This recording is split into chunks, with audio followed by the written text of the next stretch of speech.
Hello dear students, आज हम इस लेक्चर में पढ़ेंगे Lagrange's mean value theorem. Lagrange mean value theorem की सबसे पहले आप स्टेटमेंट नोट कीजिए। If a function f x is continuous in close interval a b, second it is a differentiable in close open interval a b, then there exist at least one real number c belonging to interval ab so that fb minus fa upon b minus a is equal to f dash c। यानी कि Lagrange mean value theorem में आपको दो बातें ध्यान रखनी है। अगर फंक्शन कंटिन्यूस हो क्लोज इंटरवल में और डिफरेंशिएबल हो ओपन इंटरवल में, तो c निकालने का फार्मूला है बेटा f b minus f a upon b minus a is equal to f dash c. जो आपका डेरिवेटिव निकला होगा उसमें x को c पुट करके जो बनेगा उसको इसके इक्वल कर देना आपने।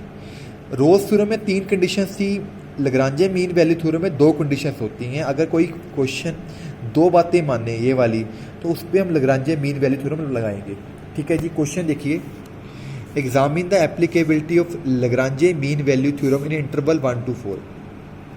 तो मैंने आपको बताया था कि जैसे हम रोल्स थ्योरम में करते थे कि अगर कोई क्वेश्चन एक्स वाला है तो उसको बोलते हैं polynomial. Every polynomial in x is a continuous function. Continuity में हमेशा क्लोज इंटरवल यूज करना है। सेकंड पॉइंट होता है डिफरेंशिएबिलिटी का, आपने इसका डेरिवेटिव करना है। 2x हो गया डेरिवेटिव, इसका x का 1 - 4, तो derivative exist in open interval. तो आप बोलोगे कि it satisfy both conditions of Lagrange mean value theorem. इसकी दो ही कंडीशंस है बेटा, एक कंटिन्यूटी की, एक डेरिवेटिव की। यानी कि लेग्रांजे मीन वैल्यू थ्योरम में आपको क्वेश्चन को कंटिन्यूस लिख के दिखाना है और डेरिवेबल। फिर आपके पास c निकालने का फार्मूला होता है f dash c is equal to f b minus f a b minus a. F dash c का मतलब जो डेरिवेटिव है उसमें एक्स में c पुट कर दो, 2c - 4। f4 का मतलब है क्वेश्चन में 4 पुट कर दो यहाँ पे, 4 स्क्वायर - 4 × 4 - 3, माइनस f1 का मतलब यहाँ पे 1 पुट कर दो अपॉन b माइनस ए। b मेरा ये है, a मेरा ये। जैसे इंटरवल है ना 1, 4, ये मेरा a होता है, ये मेरा b होता है। तो ये फार्मूला लगाया गया, इसको सिंप्लीफाई किया। यहाँ से c की वैल्यू हमेशा इंटरवल के बीच में आनी चाहिए। तो very easy problem Lagrange mean value theorem. चलें आगे, दो बातें चेक करनी, कंटिन्यूटी, डेरिवेटिव और c निकालने का फार्मूला है भाई, दोबारा लिख के बताता हूँ। F dash c is equal to f b minus f a b minus a और बी ये इंटरवल के पॉइंट होते हैं। ठीक है जी, अगला क्वेश्चन देखिए, check whether Lagrange mean value theorem is applicable. Sine और कॉस मैंने आपको बताया था, अगर टिग्नोमेट्रिक फंक्शन होते हैं तो वो हमेशा कंटिन्यूस होते हैं किसी भी इंटरवल में। यहाँ पे 0π/2 है इंटरवल आपका। ठीक है जी, तो साइन फंक्शन भी कंटिन्यूस होता है, कॉस भी कंटिन्यूस होता है, तो दोनों का प्लस भी कंटिन्यूस होएगा। सेकेंड स्टेप, इसका डेरिवेटिव कीजिए। साइन का डेरिवेटिव क्या होता है? कॉस, और कॉस का डेरिवेटिव क्या होता है? Minus sine x. तो डेरिवेटिव इसका एग्जिस्ट करेगा ओपन इंटरवल में, तो कंटिन्यूस भी है, डेरिवेटिव भी है, तो it satisfy Lagrange mean value theorem. तो उसका फार्मूला लगेगा f dash c is equal to f b minus f a b minus, ये लाइन लिखनी होती है आपने हमेशा, there must exist and one value of c of x in interval, जो भी इंटरवल क्वेश्चन में दिया होगा। तो ठीक है जी, एफ डैश सी का मतलब इसमें डेरिवेटिव में सी पुट कर दो is equal to f b, यहाँ पे 90 पुट करो माइनस 0 पुट करो, तो वो सिंप्लीफाई करके आपका ऐसे आ जाएगा। साइन 90 कितना होता है? 1, कॉस 90 0, साइन 0 0 होता है, कॉस 0 1।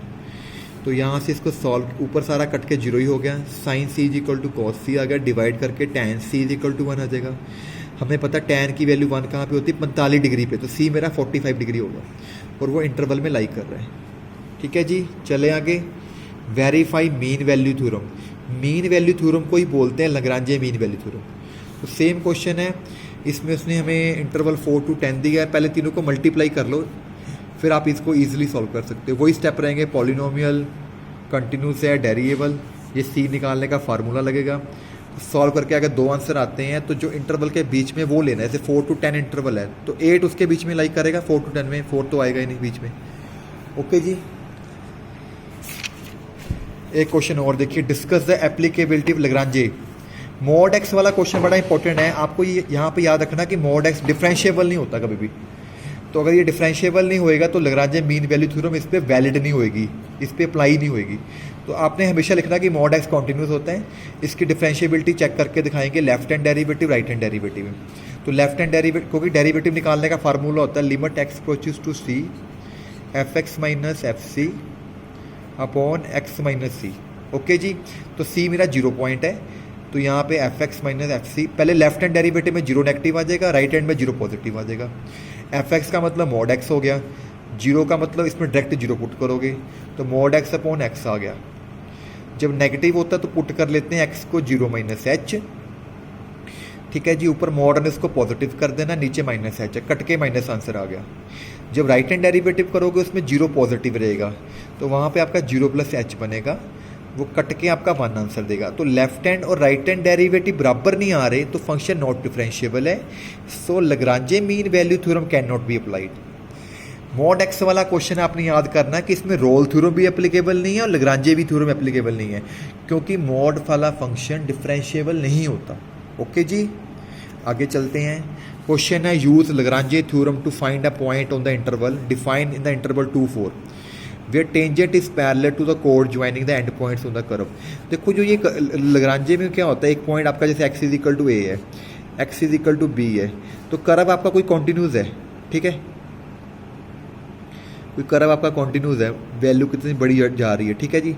मान लो यहाँ पे उसकी वैल्यू एफ बी है, यहाँ पे उसकी वैल्यू एफ ए है, तो दोनों वैल्यू बराबर नहीं है। तो ये जो बीच वाला पॉइंट है, जो उसकी कोड निकालने का तरीका होता है कि वही फार्मूला है एफ डैश सी, क्योंकि ये स्लोप को रिप्रेजेंट कर रहा है सी पॉइंट निकालने के लिए। तो स्लोप कैसे निकालते हैं आपको पता ही है ना, y2 minus y1 x2 minus x1, अगर इन दोनों पॉइंट्स के कोऑर्डिनेट्स पता है आपको, ठीक है, तो वही फार्मूला इसमें लगेगा जो हम करते हैं लग्रांजे वाला। तो कोई भी इसमें डरने की जरूरत नहीं, सिंपल क्वेश्चन है। पहले ये क्वेश्चन आपका अंडर रूट में दिया गया, आप उसको बोलोगे इट इज़ अ कंटिन्यूस, इसने इसको कंपोजिट फंक्शन बना के बताया है। आप यहाँ पे डायरेक्ट लिख सकते हो कि root under root x square minus 4 is a continuous. Second step आपने इसका डेरिवेटिव करके दिखाना है, 1/2 उसकी पावर आगे आएगी ऊपर से कम इंटू डेरिवेटिव बीच वाले का।